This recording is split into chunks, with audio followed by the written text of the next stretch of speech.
Hello मेरे गुलाब जामुनों, आप सबका बहुत बहुत स्वागत है आपके अपने चैनल किंगडम ऑफ बायोलॉजी में। तो बच्चों, हम लोग आज रिप्रोडक्टिव हेल्थ के क्वेश्चंस पे बात करेंगे और देखेंगे कि रिप्रोडक्टिव हेल्थ के कौन से क्वेश्चंस आपके बोर्ड के लेक्चर के लिए जरूरी है। तो फिर से मैं आप सबका स्वागत करूं बवाल सीरीज के इस लेक्चर में, और आइए अब हम लोग रिप्रोडक्टिव हेल्थ के क्वेश्चंस की तरफ बढ़ते हैं। तो बेटा, सबसे पहला जो यहां सवाल है यह है व्हाट आर कंट्रासेप्टिव पिल्स। बोला 2024 में पूछा हुआ सवाल कि कंट्रासेप्टिव पिल्स क्या है और इनके बारे में बताइए, इनके फंक्शंस के बारे में भी थोड़ी थोड़ी जानकारी दीजिए। तो अगर आप इसको डिटेल में लिखना चाहें तो काफी डिटेल में इसका आंसर हो सकता है, बट एक मिनिमम अमाउंट में जो आंसर होगा, या कहिए एक मॉडरेट टाइप आंसर, आइए हम लोग देखते हैं। तो बेटा, कंट्रासेप्टिव पिल्स क्या है? कॉमनली इसको हम लोग बर्थ कंट्रोल पिल्स कहते हैं। यानी कि जब कोई फीमेल या जब कोई कपल ना चाहे कि उनको बेबीज प्रोड्यूस हो, तो वो ये पिल्स कंज्यूम करती हैं, है ना। और ये जो है मेडिकेशंस कंटेनिंग हार्मोन, और ये जो हार्मोन कंट्रोल करेंगे बेटा, ये प्रिवेंट करेंगे, रोकेंगे। किस चीज को रोक देंगे? प्रेगनेंसी को, है ना।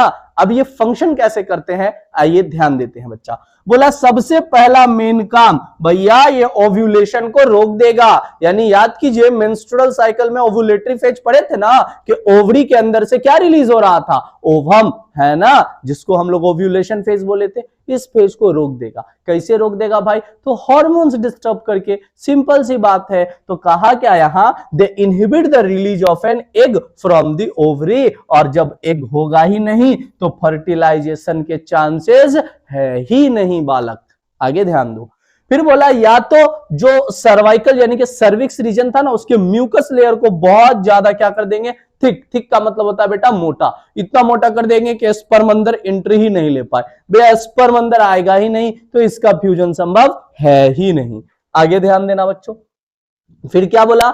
Discuss various method of contraception for the regulation of population. यानी पॉपुलेशन को के रेगुलेशन के लिए, या कहिए बर्थ कंट्रोल मेथड में कौन कौन से वह मेथड है जिससे बर्थ को कंट्रोल किया जा सकता है। बहुत ही सिंपल है भाई। कौन मेथड है? आइए ध्यान दीजिए। बोला बहुत तरीके के मेथड है जो हेल्प कर सकते हैं रोकने में प्रेगनेंसी को। सबसे पहले बोला नेचुरल मेथड। कौन सा मेथड? नेचुरल मेथड, है ना। इसमें जो मेंस्ट्रुअल साइकिल है उसके भी डे को काउंट करके और तब उपयोग किया जाता है। इट मीन्स कि शुरुआत के मेंस्ट्रुअल साइकिल में जो ब्लीडिंग फेज है, उसके बाद के जो फेज होते हैं, तो 10 दिन के आसपास, या समझिए 14th डे पे ना रिलीज होगा ओवम। अगर उससे पहले कॉपुलेशन होगा और स्पर्म फलोपियन ट्यूब तक जाएगा अगर, और वहां पे ओवम प्रेजेंट ही नहीं होगा, तो कहां से फर्टिलाइजेशन होगा? तो ये एक मेथड है। और भी इसमें मेथड है जिसको रेड मेथड भी कह सकते हैं, ठीक है। या फिर एमोनेरिया करके भी एक मेथड होता है कि जब मदर कोई प्रेग्नेंट हुई और बेबी प्रोड्यूस हुआ उनको, तो बेबी प्रोडक्शन के 6 महीने के आसपास लगभग मिल्क फीडिंग टाइम होता है, लैक्टेशन पीरियड होता है। उस दौरान मेंस्ट्रुअल साइकिल एब्सेंट होगा, ओवम प्रोडक्शन एब्सेंट होगा, तो यह संभव ही नहीं है कि फर्टिलाइजेशन हो पाए, क्योंकि ओवम वहां प्रेजेंट होगा ही नहीं। फिर एक मेथड है बेटा अपना, कौन सा? सिंपल सी बात है, बैरियर मेथड। बैरियर मेथड एक ऐसा मेथड है जो कि मिलने ही नहीं देगा स्पर्म और ओवम को। आपको पता है ना क्या कि फ्यूजन किसका? स्पर्म का। किसके साथ? ओवम के साथ। दोनों मिलकर बेटा क्या बनाता है? सिंपल है भाई साहब, ये बनाता है जाइगोट। लेकिन इनका फ्यूजन अगर ना हो तब, फर्टिलाइजेशन ना हो तब जाइगोट बनेगा ही नहीं बालक। तो बहुत क्लियर बात है यहां पे कि बैरियर मेथड ब्लॉक कर देगा स्पर्म को रीच करने तक, यानी कि एग और स्पर्म के मीटिंग को ही रोक देगा, है ना। इसके बहुत कॉमन एग्जांपल है कॉन्डम्स और डायफ्राग्म। मेल और फीमेल कॉन्डम है, और डायफ्राग्म कैप लाइक स्ट्रक्चर है जो फीमेल के सर्विक्स में प्लेस्ड होता है ताकि स्पर्म का एंट्री ही नहीं हो पाए अंदर। आगे ध्यान दोगे बच्चा, तो अगला जो अपना टॉपिक है ये है हार्मोनल मेथड्स। कौन सा मेथड? Hormonal method. कहा क्या बच्चा? इसमें पिल्स का यूज होगा, पैचेस का यूज होगा, इंजेक्शंस का, इंजेक्टेबल इंजेक्शंस का यूज होगा। ये भी हार्मोन लेवल को कहिए डिस्टर्ब करेंगे, हार्मोन लेवल को। आपको पता है ना पूरा मेंस्ट्रुअल साइकिल या कहिए फीमेल रिप्रोडक्टिव सिस्टम का जो रेगुलेशन है, हार्मोन कंट्रोल। रिप्रोडक्टिव सिस्टम में मैंने एक क्वेश्चन पढ़ाया था, hormone control in female reproductive system. तो ये सब हार्मोन्स के कारण ही होते हैं। सिंपल सी बात है, उसको डिस्टर्ब कर देगा तो लॉजिकली क्या होगा कि ओव्यूलेशन साइकिल डेवलप होगा, मतलब कि डिस्टर्ब हो जाएगा, और साथ ही साथ क्या होगा, फर्टिलाइजेशन नहीं हो पाएगा, सही से बेबी फॉर्मेशन नहीं होगा। तो आइए यहां ध्यान दीजिएगा बेटा, तो यहां यही बात लिखी है कि यूज होगा पिल्स का, इंजेक्शंस का, है ना, जो कि कंटेन करेंगे हार्मोन जैसे कि एस्ट्रोजन, प्रोजेस्टेरॉन, सिंथेटिक हार्मोन भी कभी कभी कंटेन करेंगे, और ये प्रिवेंट करेंगे, रोक देंगे किस चीज को, ओव्यूलेशन को। फिर बोला क्या, अब मान लीजिए कि एलएच का सेक्रेशन नहीं होगा, हाई लेवल में प्रोजेस्टेरॉन एस्ट्रोजन मौजूद है, एलएच का जब तक हाई सेक्रेशन नहीं होगा, आप पढ़े होंगे, तब तक ओवरी से ओवम रिलीज ही नहीं होगा, ये इसको रोक देगा बेटा, तो ओवम रिलीज ही नहीं होगा तो ओव्यूलेशन से रोक दिया। साथ ही साथ intra uterine device, IUD device जैसे कॉपर टी, CU7, लिपल्स लूप, ये सब फीमेल के यूटरस में नर्सेज या डॉक्टर्स के द्वारा प्लेस कर दिया जाता है। अब जैसे कॉपर टी है, वो कॉपर आयन रिलीज करता है जो कि स्पर्म के मूवमेंट को समझिए रोक देगा, है ना। कुछ और आईयूडीज है, इंट्रायूटेराइन डिवाइसेस है जो कि फेगोसाइटिक सेल को प्रमोट करेंगे, वो स्पर्म को खा ही जाएगा, तो स्पर्म को बेसिकली किल कर देगा, टर्मिनेट कर देगा, ताकि फर्टिलाइजेशन ना हो पाए। इसको हम कहते हैं IUDS, इंट्रायूटेराइन डिवाइस। इसके एग्जाम्पल होंगे कॉपर टी, साथ ही साथ लिपल्स लूप इसके एग्जाम्पल होंगे बालक। आगे सुनना, फिर बोला है क्या, सर्जिकल मेथड, है ना। तो बोला सर्जिकल मेथड परमानेंट सॉल्यूशन है बालक, ये सब सॉल्यूशन टेम्पररी है। आप ऐसे भी लिख सकते हो कि बर्थ कंट्रोल मेथड में दो तरीके का सॉल्यूशन, एक टेम्पररी और एक परमानेंट। टेम्पररी में आप लिख सकते हो जो नेचुरल मेथड है, सो हार्मोनल मेथड है, या फिर कहिए IUD मेथड है, या बैरियर मेथड है, ठीक। बट सर्जिकल मेथड बेटा परमानेंट होगा, समझ में आया ना। अगर आप मेल में बात कीजिएगा तो ये होगा बेटा वेसेक्टोमी, वैस डिफरेंस का कटिंग और बाइंडिंग, है ना। एक बार हो गया तो ये परमानेंट है, ठीक है। और उसी तरीके से फीमेल में है, भी होता है, जिसे लाइगेशन ऑफ ट्यूब कहे या कटिंग और बाइंडिंग ऑफ फॉलोपियन ट्यूब, है ना। तो ट्यूबेक्टोमी इसको बोलते हैं, मेल में इसको वेसेक्टोमी बोलते हैं। तो सिंपल सा बात है, कई दफा आपसे ये भी पूछ देगा कि सर्जिकल मेथड बताइए, तो वही है बेटा ट्यूबेक्टोमी और वेसेक्टोमी। ट्यूबेक्टोमी फीमेल में फॉलोपियन ट्यूब का कटिंग बाइंडिंग, और मेल में हो जाएगा वेसेक्टोमी बेटा किसका, वैस डिफरेंस का कटिंग और बाइंडिंग। आगे ध्यान दोगे बालक, तो लिखा है MTP, बड़ा ही इंटरेस्टिंग ये है MTP, इस पे कई बार सवाल पूछा है। फुल फॉर्म इसका याद रखिएगा, मेडिकल टर्मिनेशन ऑफ प्रेगनेंसी। क्या बोले हैं फुल फॉर्म बेटा, मेडिकल टर्मिनेशन ऑफ प्रेगनेंसी। ध्यान से सुनिएगा बेटा, ये जो MTP है बोला मेडिकल टर्मिनेशन ऑफ प्रेगनेंसी है, हमारे भाषा में, कॉमन लैंग्वेज में आपके भाषा में इसे कहते हैं एबॉर्शन। क्या कहते हैं, एबॉर्शन। अब आप समझ रहे होंगे। तो जब किसी केसेस में जब मां को बेबी नहीं चाहिए, ठीक है, तो उस केस में, या फॉर एग्जांपल किसी एक्सीडेंटल केस में, या कोई क्रिमिनल ऑफेंस केस में, ठीक है, जब बेबीज नहीं चाहिए, है ना, तब अबॉर्शन करवाना होता है। लेकिन ये एक बहुत ही ब्रूटल कहिए, बहुत ही कहिए दर्दनाक प्रोसेस है, क्योंकि इसमें कोई अगर बच्चा जीवित है और फिर उसको अबॉर्शन किया जाए तो इट इज वेरी वेरी, मतलब इंसानियत के विपरीत ये हो गया काम, है ना बेटा। तो ध्यान से सुनिएगा, बोला क्या कि MTP ये एक प्रोसेस है जिसमें एंडिंग ऑफ प्रेगनेंसी को एंड किया जाता है थ्रू मेडिकल या सर्जिकल तरीके से, है ना। कॉमन नाम है बेटा इसका अबॉर्शन। क्या नाम है, अबॉर्शन। अब बोला इसका सेफ्टी पीरियड कब है, ऐसे तो सेफ्टी नहीं है, हेल्थ पे तो इफेक्ट पड़ेगा ही, बट सेफ्टी पीरियड अगर कहिएगा तो मान लीजिए MTP जनरली सेफ है 12 वीक तक का, ये फर्स्ट ट्रिमेस्टर में प्रेगनेंसी के। साथ ही साथ ये जब परफॉर्म होगा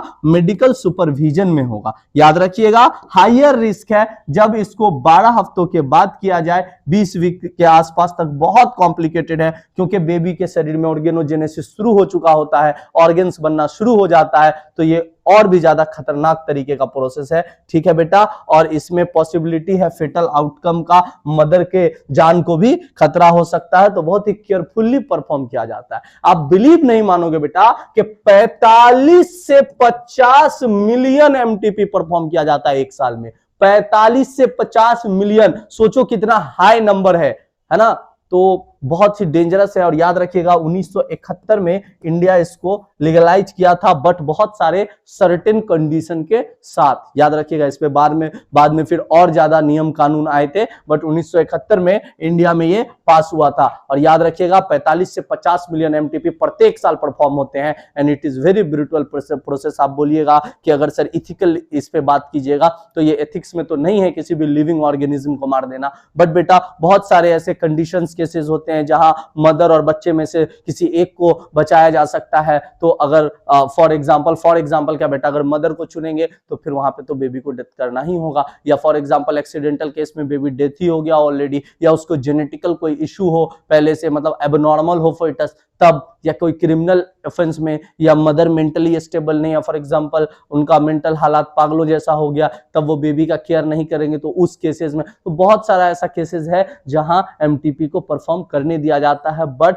बहुत ही ज्यादा सुपरविजन में लीगलाइज तरीके से बहुत सारे फॉर्म्स को फिल करके। आगे ध्यान दीजिएगा बेटा, तो अगला अपना सवाल है, शॉर्ट नोट लिखना है आपको एमटीपी पे। सेम क्वेश्चन है कि एमटीपी क्या है, उसी को शॉर्ट नोट में यहां पे लिखा है, क्योंकि ये सवाल कई दफा पूछा है। देखो बेटा 2023 में भी पूछा है, तो याद रखना वही बात कि एमटीपी रेफर है अपना, सिंपल सा बात है कि जिसको हम लोग अबॉर्शन, किसको टर्मिनेट करना, बेबी को टर्मिनेट कर देना। लीगल पीरियड इंडिया में एमटीपी का कहिए अलाउ है 20 वीक तक, ठीक है, जिसमें कि termination within the first week सबसे ज्यादा सेफर है। उसके बाद डॉक्टर का प्रोविजन तो पहले भी लगेगा बेटा, याद रखिएगा एक डॉक्टर लगेगा 12 वीक से पहले, और अप्रूवल चाहिए, और 12 से 20 वीक अगर हो गया तो 2 डॉक्टर अपॉइंट करेंगे, लेकिन इसमें रिस्क क्या है, हाइयर है। याद रखेंगे बच्चा, आगे सुनिएगा। तो इसमें बोला सेफ्टी की बात कीजिएगा, सेम बात, तो 12 वीक तक कहिए कि ये थोड़ा सा सेफर है, बट 12 वीक के बाद डेंजरस है, ठीक है।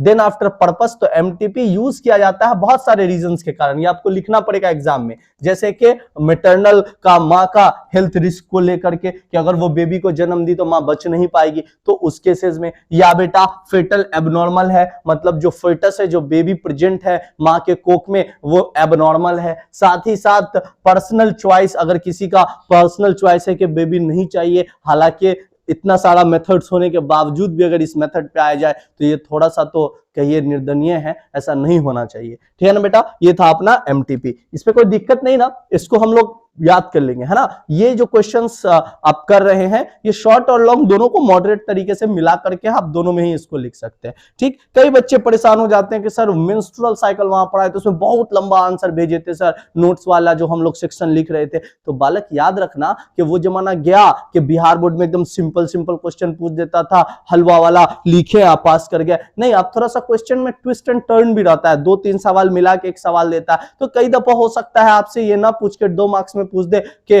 डिफाइन ल्यूटल फेज, तो बेटा आपको लिखना तो पड़ेगा ना, तो आप उसको एक क्वेश्चन समझ के नहीं याद करो, टॉपिक बाय टॉपिक याद कर लो ना, है ना। और आप ये बात याद रखेंगे कि मैं जो पढ़ा रहा हूं इसको आप अगर फ्रेम कीजिएगा तो आपको पता लगेगा कि ये पूरा चैप्टर ही कर दिया, समझिए एक तरीके का ये क्रैश कोर्स ही हो गया, जिसमें शॉर्ट में हम लोग पूरा चैप्टर पढ़ लिए। तो ये क्वेश्चन आंसर को जरूर आपको याद रखना है बेटा, मेरी बात ध्यान से सुनिएगा, बार बार मैं इसीलिए आपको समझाता हूं, याद कीजिए, क्योंकि बेटा सच में याद करना है। अगर याद नहीं करोगे क्वेश्चन आंसर तो एग्जाम में क्या लिखोगे बेटा, तो थोड़ा समझो।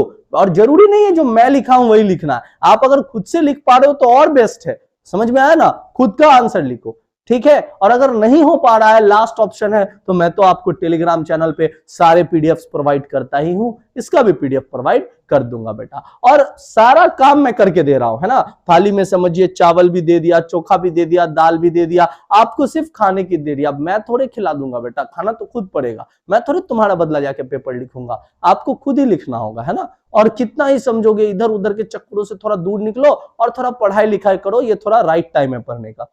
आगे ध्यान देना बेटा, तो अगला क्वेश्चन है कि टेस्ट ट्यूब बेबी पे बात कीजिए कि टेस्ट ट्यूब बेबी क्या है।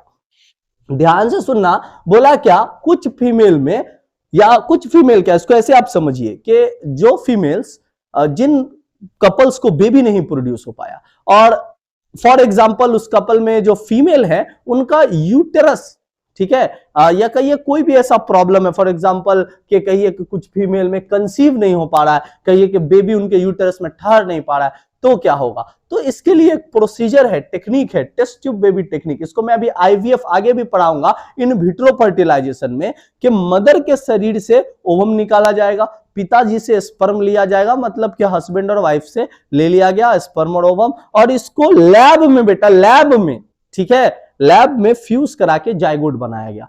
तो इसी को हम लोग कहेंगे टेस्ट ट्यूब बेबी, ठीक है। और फिर उसका फर्दर आगे सेरोगेट मदर में उसको ट्रांसफर करेगा, उस पर भी बात करेंगे। तो बोला क्या, some females cannot conceive baby, normal condition में कंसीव नहीं कर सकती है, ठीक है, तो उनमें टेस्ट ट्यूब का हेल्प, टेस्ट ट्यूब टेक्निक का हेल्प लगता है, तो टेस्ट ट्यूब बेबी कहते हैं। ये एक टेक्निक है जिसमें फर्टिलाइजेशन अकर होगा एग और स्पर्म के बीच में, शरीर के बाहर, शरीर के बाहर, याद रखिएगा। इसीलिए इसको इन विट्रो फर्टिलाइजेशन कहते हैं, क्योंकि बेटा इन विट्रो फर्टिलाइजेशन में फर्टिलाइजेशन शरीर के बाहर होगा। सुनिएगा आगे, आफ्टर फर्टिलाइजेशन के बाद ग्रोइंग ऑफ एम्ब्रायो या कहिए इम्प्लांटेशन यूटेरस में होगा, ठीक है, और उसका ग्रोथ भी वहीं होगा।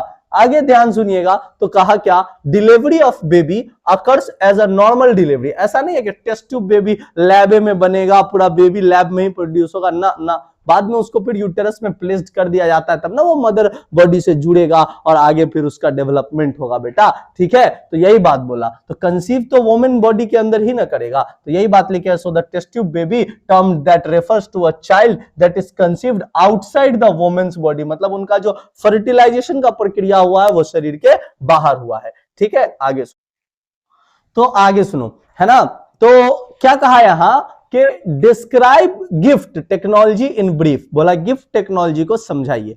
तो यहां अगर ध्यान दीजिएगा तो यहां मैंने लिखा है गिफ्ट गैमीट इंट्राफैलोपियन ट्रांसफर।